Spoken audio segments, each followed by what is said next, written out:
हम आपको कोविड-19 की वर्तमान परिस्थिति के बारे में बताना चाहेंगे। अगर हम देखें तो पाते हैं कि पिछले कुछ दिनों से देश में एक study decline in daily new reported cases note किया जा रहा है।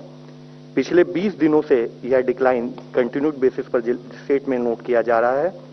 जहां 7 मई को देश में 4,14,000 केस रिपोर्ट हुए थे, वह 5 दिन बाद घटते घटते 3,48,000 केसेस और उसके 5 दिन बाद 3 लाख से भी कम होते हुए 2,81,000 डेली केसेस तक हम पहुंच पाए थे।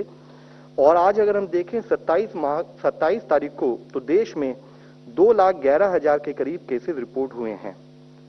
यह अगर एक और डेटा हम देखें तो पाते हैं कि 25 मई को देश में पिछले कुछ दिनों के अनुपात में देखें तो सबसे कम केसेस यानी कि 1,96,000 केसेस रिपोर्ट हुए हैं और 17 मई से कंटिन्यूड बेसिस पर हमारे देश में 3 लाख से कम केसेस रिपोर्ट हो रहे हैं। यह एक पॉजिटिव डेवलपमेंट है।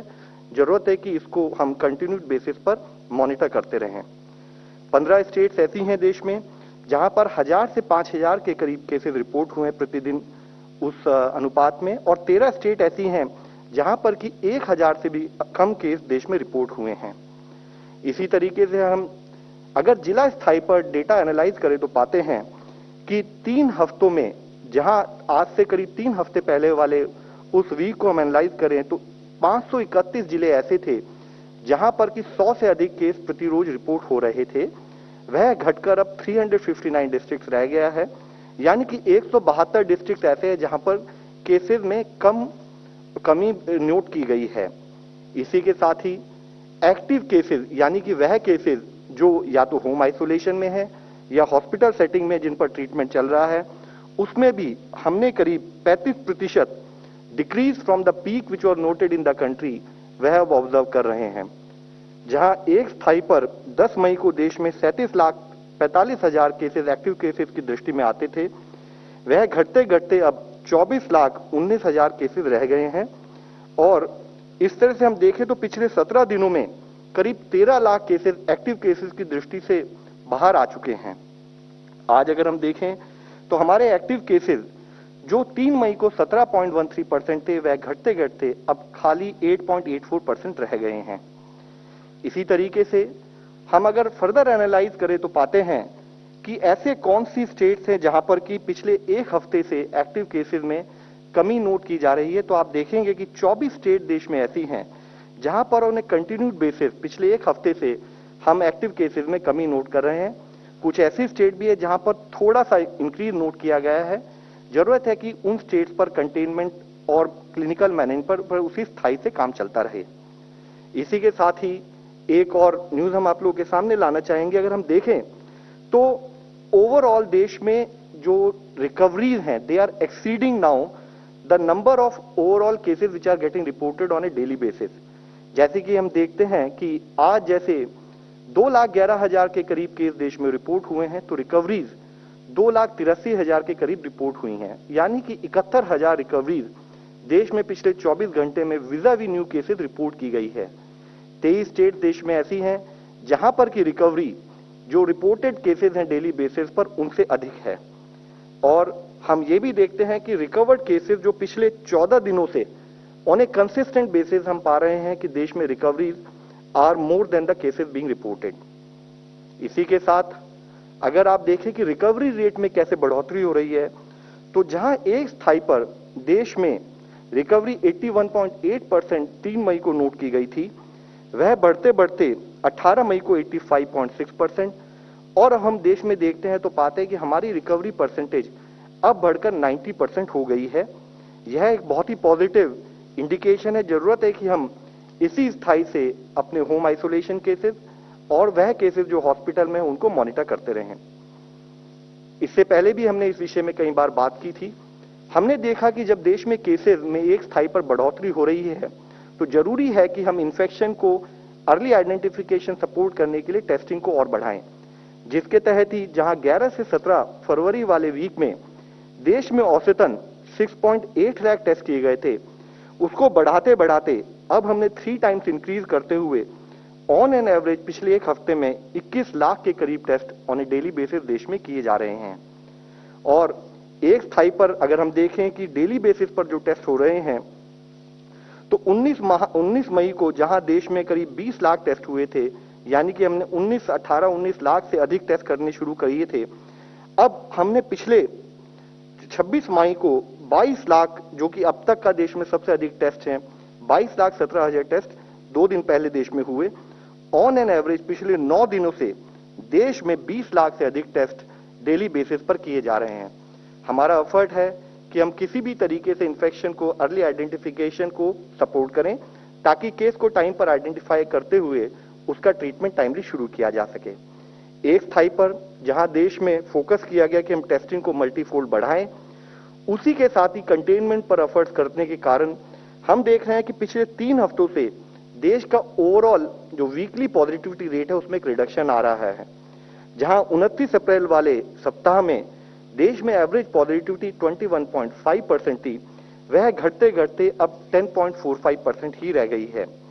इसी तरीके से अगर हम देखें तो पाते हैं कि जो weekly average, moving average of case positivity हम पिछले 14 दिनों का देखें तो वह घटते घटते 10.93% आज के समय में है। और अगर हम पिछले 24 घंटों का ही डेटा एनालाइज करें तो पाते हैं कि देश की डेली पॉजिटिविटी पिछले 24 घंटे में 10% से भी कम, यानी कि 9.79% नोट की गई है। और पिछले 3 दिनों से देश में ओवरऑल पॉजिटिविटी 10% से कम पाई जा रही है। इसी के साथ ही वैक्सीनेशन पर हमारे कंटिन्यूड एफर्ट्स हैं। हमारे जो मेन पिलर्स हैं ट्रीटमेंट से रिलेटेड, जिसमें हम कहते हैं test, track, treat, Covid appropriate behaviour and focus on vaccination, उसके तहत देश में गवर्नमेंट ऑफ इंडिया द्वारा जो फ्री सप्लाईज हैं, उनके तहत अब तक हम 14.85 करोड़ लोग जो कि 45 वर्ष से अधिक आयु के, उनको कवर कर चुके हैं। Health care workers 1.65 crore doses दी जा चुकी हैं। फ्रंटलाइन वर्कर्स को 2.37 करोड़ डोजेज दी जा चुकी हैं।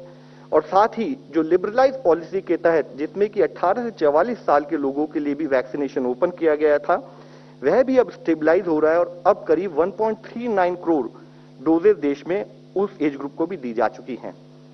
जरूरी है कि एक स्थाई पर जब हम वैक्सीनेशन को बढ़ावा दे रहे हैं, तब भी जैसे कि माननीय प्रधानमंत्री जी ने हमेशा कहा है, दवाई भी ढिलाई नहीं। तो उसके तहत अगर हमें कोरोना को मैनेज करना है तो दवाई यानी कि टीका के रूप में अगर हमारे को टीका भी लगे, तब भी कोविड अप्रोप्रिएट बिहेवियर यानी कि प्रॉपर सैनिटेशन, 2 गज की दूरी और मास्क का उपयोग हम कंटिन्यूड बेसिस पर करते रहें। धन्यवाद। डॉक्टर वीके पॉल जी। धन्यवाद। So in this report today we continue to note stabilization of the second wave in most parts of India, both by the number of cases as well as by declining positivity rate, and a very sustained and high overall testing coverage. So that's reassuring, but we must remember that we are achieving this, as I said last time, in the face of very significant restrictions in most states. In addition to, of course, the other tools in operation, including testing and COVID appropriate behavior and vaccination effort.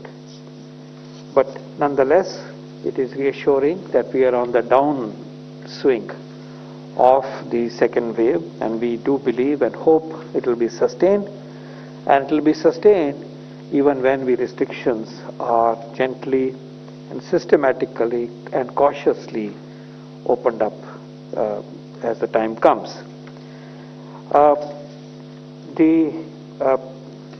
The pace of vaccination has also picked up to some extent now.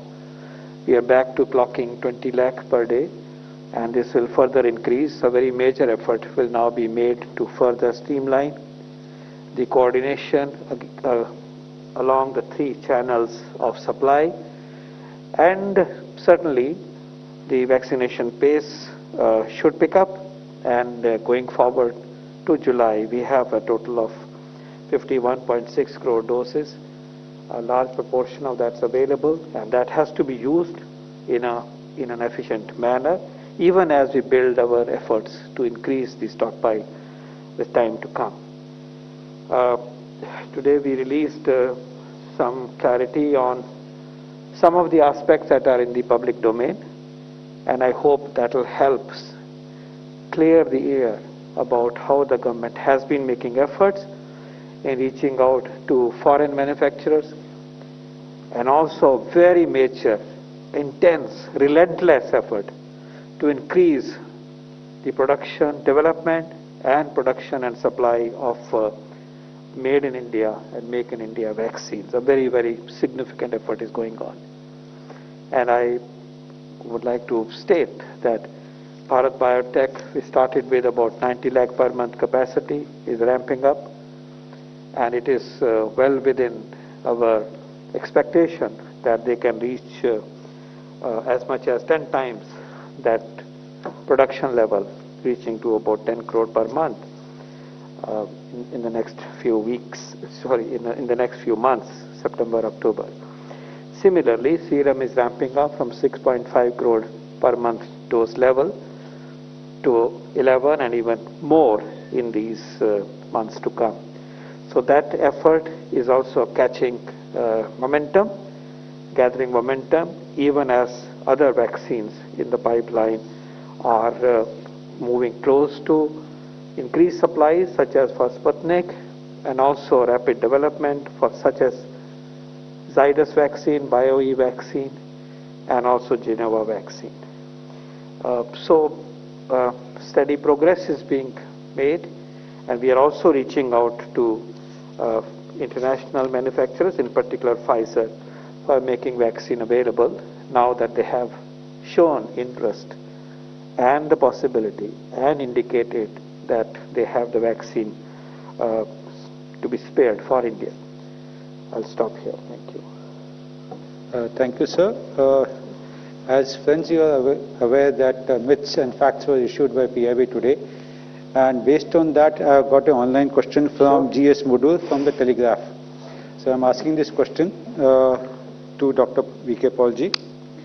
The Mythbuster 1 has said that vaccine producers give preference to countries or their origin. Could you please clarify, elaborate this point? Has any vaccine maker cited this reason to deny its vaccines immediately to India? Well, the context of that observation is that the vaccines developed in other countries, a large part of those vaccines was supplied to the same country. So the US-made vaccine went in a big way to the US, and that was taken for them as a priority. And it is nothing surprising, because when we look upon our vaccine manufacturers, they also unhesitatingly offer the vaccines to our own nation. Now that the vaccine availability for their countries of origin has been met to a large extent, the companies are, and their own production capacities are also rising now that they are confident of the market and the success of the vaccine. That's how our companies will also do. There will be vaccine which is available for others to take. But clearly, the countries of origin have been an important priority for the producers of vaccines. So now it's available for other countries, partly through COVAX, partly through bilateral arrangements, and often these are small countries with small requirements. So it's a changing scene. But to begin with, a focus on their own respective countries and countries with which they have special arrangements has been a way that has been followed by them. 15. Sir, मेरा सवाल है कि उत्तर प्रदेश में एक मामला है कि 20 लोगों को वैक्सीन की दोनों डोज, अलग अलग वैक्सीन, अलग अलग कंपनियों की डोज दी गई। क्या ये सही आप मानते हैं, स्वास्थ्य मंत्रालय क्या सही मानता है? क्या दूसरे देशों में इस तरीके से दिया जा रहा है अलग अलग कंपनियों के दोनों डोज, और इसको क्या इंक्वायरी होगी? क्या है इसको थोड़ा क्लियर करें। पॉल साहब, अगर आप क्लियर करें। Well, our protocol is clear that we are giving the same second dose of this. हाँ, हमारा प्रोटोकॉल बिल्कुल क्लियर है कि जिस वैक्सीन की पहली डोज दी जाती है उसकी ही सेकेंड डोज देनी है। इस मामले में क्या हुआ इसका पता होना चाहिए, पता करना चाहिए, इन्वेस्टिगेट होना चाहिए। लेकिन मैं ये भी कह सकता हूं कि अगर दूसरे वैक्सीन की डोज भी लग जाए तो शायद कोई ऐसे सिग्निफिकेंट एडवर्स इफेक्ट शायद अनलाइकली है। इनफैक्ट ये भी एक साइंटिफिक नैरेटिव चलता है कि एक वैक्सीन के बाद दूसरा दिया जाए तो इम्यूनिटी और भी स्ट्रांग तरीके से उभर के आती है। The point I making is although scientific opinion on this, firm opinion, may have to wait for more scrutiny and more understanding. But even if this has happened, it should not be a cause for concern for that individual. But certainly, I appeal to all our fellow health workers to kindly make sure that we give the same vaccine of which the first dose has been given the second time. And that is the way right now we should follow as a protocol. 116 please. Sir, Nitendu DD news से। मेरा सवाल love Agarwal जी से है कि पिछले दिनों स्वास्थ्य मंत्रालय से कहा गया था कि वैक्सीन की वेस्टेज हो रही है कुछ राज्यों में, जिसमें झारखंड 37%, छत्तीसगढ़ 30% था। लेकिन राज्यों का ये कहना है कि जो आंकड़े स्वास्थ्य मंत्रालय की तरफ से बताए जा रहे हैं वो ठीक नहीं है, हमारे इतने वेस्टेज नहीं हुए जितना कि आप बता रहे हैं। क्या कहना है आपका? देखिए, जो वैक्सीन वेस्टेज का जो डेटा है जो कि पब्लिक डोमेन में हम अब डिस्कस भी करते हैं, वह डेटा आपको अगर हम एक्सप्लेन करना चाहें तो क्या होता है, जो कोविन पोर्टल है जिससे कि पूरी ओवरऑल देश की वैक्सीन ट्रैक की जाती है, उसमें एक स्पेसिफिक रिपोर्ट है जो 1 मई ऑनवर्ड्स हम उसमें वैक्सीन यूटिलाइजेशन रिपोर्ट उसके तहत कैलकुलेट करते हैं। इसमें होता यह है कि जितने भी वैक्सीनेटर हैं जो कि फील्ड में काम कर रहे हैं, जो कि स्टेट गवर्नमेंट के अंडर ही काम कर रहे हैं, वह सेशन कंप्लीट होने के बाद यह भरते हैं कि उनको कितनी वैक्सीन दी गई, उन्होंने कितनी लगाई और कितनी वो रिटर्न कर रहे हैं। उसके बाद वह डेटा एक डैशबोर्ड के माध्यम से डिस्ट्रिक्ट एडमिनिस्ट्रेशन के सामने अवेलेबल होता है और वही डेटा स्टेट एडमिनिस्ट्रेशन के सामने भी कोविन प्लेटफॉर्म में डिजिटली अवेलेबल होता है। हमारा शुरू से एफर्ट रहा है कि जो भी कार्य हो वो एक ट्रांसपेरेंट पद्धति से कंबाइंड वे में हम मिलकर काम करें ताकि हम वैक्सीन वेस्टेज को रोक सकें। माननीय प्रधानमंत्री जी ने कहा है कि एक वैक्सीन की वेस्टेज भी टू दैट एक्सटेंट एक आदमी को सुरक्षा कवच से वंचित रखना है। तो जो रिपोर्ट्स आती हैं वह रिपोर्ट्स हम जो रिव्यू मीटिंग्स करते हैं स्टेट के सामने, वहां पर भी प्रेजेंटेशन के रूप में उनके सामने रखी जाती हैं। मैं आपसे यही कहना चाहूंगा कि जो डेटा प्रोड्यूस किया गया है वह डेटा एक फीडबैक के रूप में स्टेट लें और उसके बेसिस पर कैसे हम एफर्ट्स करें, क्या करेक्टिव एक्शन करें कि हमारी वैक्सीन वेस्टेज मिनिमाइज हो सके। यह डेटा स्टेट के द्वारा ही एंटर्ड है और स्टेट ही उसको देख सकती है। 39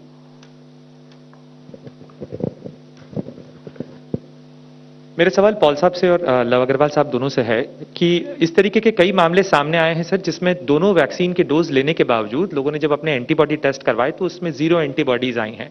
प्रोटोकॉल क्या कहता है, क्या ऐसे मामलों में या आप कोई अपने दिशा निर्देशों में बदलाव करेंगे कि व्यक्ति दोनों वैक्सीन लगवाने के बाद अपना एंटीबॉडी टेस्ट करवाएं या न करवाएं, और अगर ऐसा पाया जाता है तो क्या उन्हें दूसरा वैक्सीन लेना चाहिए या जिस कंपनी का वैक्सीन लिया है उसे ही रिपीट करना चाहिए? अगर थोड़ा स्पष्टता आप दे पाएं इस पे तो। शॉर्ट आंसर है कि आपको कोई एंटीबॉडी टेस्ट दोनों डोज लेने के बाद नहीं करना है। प्लीज रिमेंबर कि एंटीबॉडी टेस्ट एक मेजर है इम्यूनिटी का, लेकिन it is not the only major. In fact perhaps in the medium term to long term, it is the cell mediated immune response which is more critical and important. Cell mediated से मतलब ये होता है कि body के sales इस antigen को पहचानते हैं और जब दोबारा वो आएगा तो वो पूरा ही सिस्टम को ऊपर करके रिस्पांस करते हैं। वो उसको टेस्ट करना एंटीबॉडी टेस्ट की तरह आसान नहीं होता, सोफिस्टिकेटेड टेस्ट होता है, स्पेशलाइज्ड टेस्ट होता है, लैब में होता है वगैरह। तो शॉर्ट आंसर है कि antibody presence is only one major. Also antibodies decline by time, also antibodies come up not only in specific to the vaccine, but also there are individual predilections, किसी में कम है, किसी में ज्यादा है, previous exposure कैसा है, वो सब कुछ उसके ऊपर निर्भर करता है। तो इसलिए जब वैक्सीन हम लार्ज स्केल पे पब्लिक हेल्थ की तरह देते हैं, तो हमें ये लेके चलना है कि ओवरऑल एक सिचुएशन हो रही है जिसमें हम सब अपना प्रतिरक्षण बढ़ा रहे हैं। किसी में थोड़ा कम भी हो सकता है, किसी में ज्यादा हो सकता है। ओवरऑल एक सिचुएशन करी जा रही है जिससे कि हम सब as a community will be protected and also individually we are protected. But individually we are not protected 100%. So other measures have to be taken. So the short answer to you is, in a vaccination campaign, particularly in relation to this particular disease, we want to immunize everybody. Take 2 doses. If there is a need for booster, this will be told. There are studies that are going on कि booster dose मान लीजिए Covaxin की है, कब मिलना चाहिए। उनका ये ट्रायल चल भी रहा है कि वो 6 महीने बाद मिलना चाहिए कि नहीं मिलना चाहिए।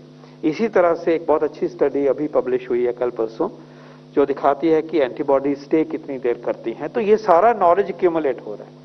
आपने अभी कहीं भी नहीं सुना होगा कि पर्टिकुलर वैक्सीन की जो बूस्टर डोज भी दी जाए फ्यूचर में। कहने का तात्पर्य यह है कि follow the simple guideline, take your 2 vaccine, continue with Covid appropriate behaviour, you are safe from serious disease, you are safe from any serious consequence, but be careful because protection is not totally 100% for even the minimal disease. Second, the need for booster and the timing of booster in relation to different vaccines will be known, and once it is known, those provisions and those protocols and those guidelines will be made available. Thank you. 37.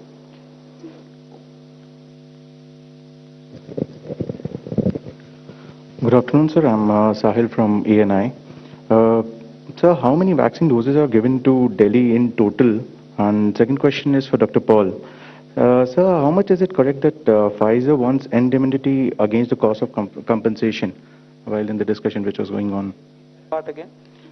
Sir, how much is this correct that Pfizer wants indemnity against cost of compensation? Is that true, sir? जैसे कि आपने vaccine availability और vaccine supply Delhi के बारे में पूछा है, जो अवेलेबल डेटा है हम लोगों के पास, तो हम बताना चाहेंगे कि गवर्नमेंट ऑफ इंडिया की तरफ से फ्री ऑफ कॉस्ट जो हम स्टेट्स को प्रोवाइड करते हैं, उसके अंडर दिल्ली में 45,46,070 के करीब डोजेज दी गई हैं और 45.46 लाख डोजेज दी गई हैं। और जो अवेलेबल इंफॉर्मेशन है उसके अंतर्गत डायरेक्ट प्रोक्योरमेंट जो दिल्ली गवर्नमेंट ने किया है वह 8.17 लाख के करीब है और प्राइवेट हॉस्पिटल ने जो प्रोक्योरमेंट किया है वह 9.04 लाख के करीब है। अब तक जो टोटल डोजेज एडमिनिस्टर्ड हुई हैं दिल्ली में टोटल मिलाकर देखें तो वह करीब 52,25,000 के करीब हैं। और जो अवेलेबल डेटा हमारे कोविन पोर्टल पर, जिसके बारे में मैंने इससे पहले भी अभी आपको बताया है, उसके अंडर 3.8% ओवरऑल वेस्टेज भी नोट की गई है। तो मुख्य विषय ये बताना चाहूंगा कि अभी तक जो हमने टोटल डोजेज दी हैं उसका करीब 13% जो है वो प्रोक्योरमेंट स्टेट लेवल पर हुआ है, बाकी गवर्नमेंट ऑफ इंडिया के अंडर में दिया गया है। फाइजर वैक्सीन की जो बातचीत चल रही है उसमें आपने सवाल पूछा है कि क्या वो इंडेमिनिटी मांग रहे हैं लायबिलिटी के लिए।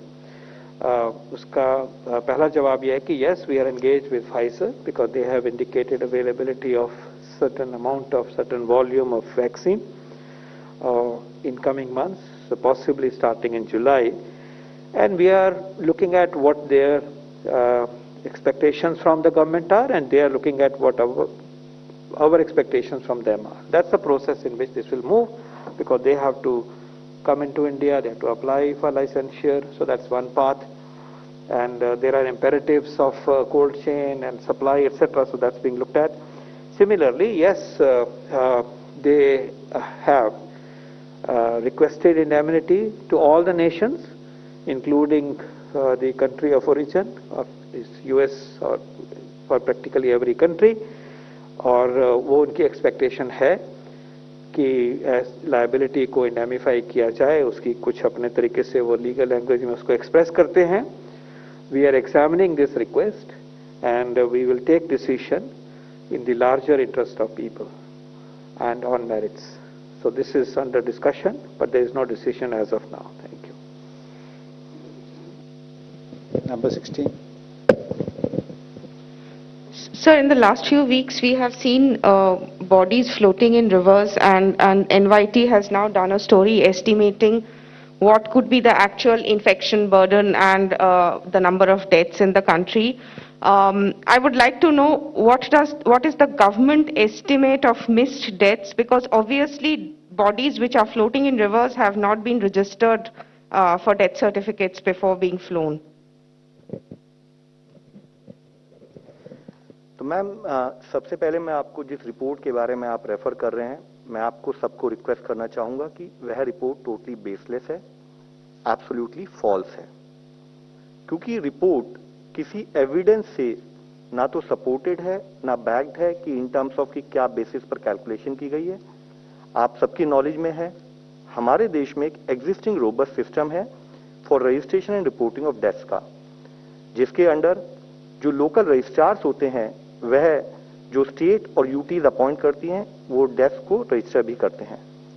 कोविड रिलेटेड डेथ्स के बारे में इसी मंच में हर बार आप सबसे रिक्वेस्ट की गई है, क्योंकि हम एक इन्फेक्शियस डिजीज से डील कर रहे हैं, तो हमने यह बताया कि जो भी डेथ हैं अगर वो कोविड से रिलेटेड हो तो उनको कोविड डेथ माना जाए, चाहे कोई एग्जिस्टिंग कोमॉर्बिडिटी भी क्यों ना हो, और उसके संबंधित detailed guidelines ministry of health ने और आईसीएमआर ने स्टेट्स को इशू किए हैं, जो कि स्टेट लेवल पर फॉलो भी की जा रही हैं।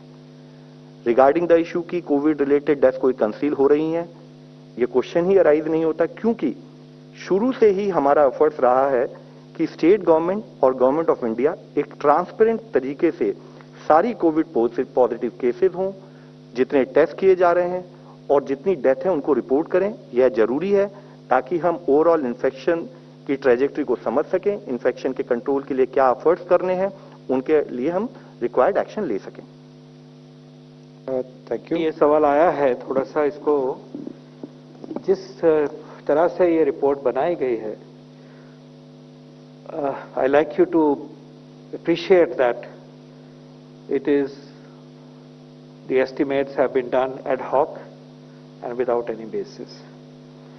इसके दो हिस्से, पहला हिस्सा ये है कि रिपोर्टेड केसेस किसी देश में जो ट्रू इन्फेक्शंस हुई हैं उसका कितना अनुपात है, कितना पार्ट है, क्योंकि SARS-CoV-2 वायरस इन्फेक्ट करता है एक बड़े समूह को, सिम्टम्स आते हैं थोड़े समूह को। This is well known from the very beginning, और सिम्टम्स सिवियर हैं उससे भी कम में, और डेथ हो रही है उससे भी बहुत बहुत कम में। So there is a universe where the infection is not known, and if it is to be ascertained, then every day the entire population or every week entire population should be tested, which cannot and does not happen. So the first point to remember is that reported cases are part of a larger universe of total infections in any country. मैं अगर New York का example लेता हूं, पिछले साल में लगभग मई के आसपास तक उनके रिपोर्टेड केसेस थे 2 लाख, और वहां जब सीरो सर्वे हुआ तो निकला कि 17 लाख को इन्फेक्शन हो चुकी थी, right? 8 times 17 lakh versus 2 lakh. हमारा सीरो सर्वे जो इसी मंच से शेयर किया गया था, जब दिसंबर जनवरी में हुआ, तो हमने पाया कि अगर हम एक्सट्रापोलेट करते हैं इसी तरह से, क्योंकि हमें सीरोलॉजी से पता लगा कि इन्फेक्टेड लोग कितने हैं, और एक्चुअल रिपोर्टिंग जो हमारी सिस्टमैटिक चल रही है इतनी रोबस्ट, उससे पता लगा कि कितनों को हमने एक्चुअली कंफर्म किया है। तो वो रेशियो जो थी वो लगभग 26 थी, और पिछले वाले सीरो सर्वे में 14 थी, उससे पिछले वाले। Again by a certain factor actual infections हो रही है, दिस इज अ फैक्ट, उस देश में भी, उस देश में भी, दुनिया भर में भी। तो इसमें कोई इशू नहीं है। जैसे आज हम कहें कि 2-2.25 करोड़ हैं, तो क्या इसका 10 गुना है या 15 गुना है, कोई नंबर आ जाए, it doesn't bother, it's okay, it only shows possibly a larger universe of our people has been infected, and we have to keep that in mind while we are planning our strategy, when we are looking at what it means for future so-called herd immunity issues and so on and so forth, and vulnerable population। उसको हमने इस्तेमाल यहां से भी किया इस मंच से, कि सीरो सर्वे कहता है कि अभी आप 24% कवर हुए हो, 3/4 of us are infected. So it guides scientific discourse. So there is no problem कि कोई कहे कि अब 25 गुना में हो गया है. So what? No problem. Problem arises in this analysis when a certain number is thrown as a mortality rate out of that infection. अगर हम अपने सीरो सर्वे पे जाते हैं तो infection related mortality is 0.05%. Actual mortality 1.1%, जो आप रोज सुनते हो इस डेटा से. 0.05 अगर हम इन्फेक्शन ले टोटल, रिपोर्टेड केसेस में से लें तो लाभ जैसे बताते हैं हर बार 1.1%. ठीक है, लेकिन जब उसको एक बिना सोचे समझे कोई नंबर अटैच कर दिया जाता है, हमारा नंबर क्या आया 0.05, ये क्या ले रहे हैं 0.3% मान लीजिए, 6 गुना. क्यों, किस बेस पे, on what basis have you decided that it is 0.3% of that large infection universe? No basis at all. 5 people get together, make phone calls to each other, and then they throw this number. That's how this report has been generated. Experts ने कहा कि ये 0.3 है, फिर और expert ने कह दिया 0.6 है, वो 12 गुना कर दिया. जहां सीरोलॉजी का सर्वे 26% सूट कर रहा था उसको वहां छोड़ दिया, लेकिन वहां इन्फेक्शन फेटेलिटी रेट हमारी टीम कहती है 0.5 है, ये लेके उसको 12 गुना कर रहे हैं. This is where the flaw is. So infection होने में कोई खराबी नहीं.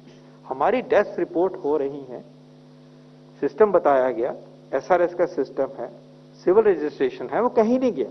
आपके सामने वो नंबर आ जाएंगे जैसे जैसे वो कोलेट होते हैं. और हो सकता है कहीं पे कोई लेट रिपोर्टिंग हो जाए. इतनी बड़ी डेमोक्रेसी में इतना बड़ा आंकड़ा में फर्क होना जो है वो एक्सेप्टेबल नहीं है. ना ये किसी की इंटेंट है, ना किसी राज्य की, ना किसी सरकार की. लेकिन इस रिपोर्ट में अपने तरीके से ही 12 गुना बना दिया और उसको दिखा के आप कितने मिलियन लिख लो. अगर मैं ही डेट वो चीज न्यूयॉर्क पे लागू करूं 3 गुना, तो उनकी डेथ 16,000 मई के पीरियड में, और खुश हो रहे हैं कि हमारी मोर्टेलिटी जो है 0.97% इन्फेक्शन की है. मैं 3 गुना करता हूं तो 50,000 डेथ है, मैं 6 गुना करता हूं तो 90,000 डेथ है, और 12 गुना करता हूं तो 1,75,000 डेथ है. पर ये वो नहीं कहते, वो अपना 16,000 ही कहते हैं.